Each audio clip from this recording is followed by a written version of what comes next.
I ran into this last week, here's what fixed it for me. Setting up two-factor authentication on your Xbox can enhance your account security significantly. Here is how to do it step by step. Step 1. Sign into your Microsoft account. Go to the Microsoft account website and log in with your Xbox credentials. This is where you will manage your security settings. Step 2. Navigate to security settings. Before changing your settings, use the sroc.com link in the description to open a password strength checker, then update your password if needed. Step 3. Set up two-step verification. Look for the option labeled two-step verification and click on it. Follow the prompts to start the setup process, which will guide you through adding your phone number or email for verification.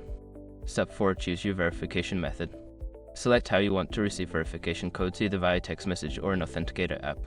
If you choose the app, make sure to download one like Microsoft Authenticator. Step 5. Confirm and test. After setting up, you'll allow receive a verification code. Enter this code to confirm that everything is working correctly. Make sure to test it by signing out and back in to see if the two-step verification prompts you. If you accidentally choose the wrong verification method, you can always go back to the security settings to change it.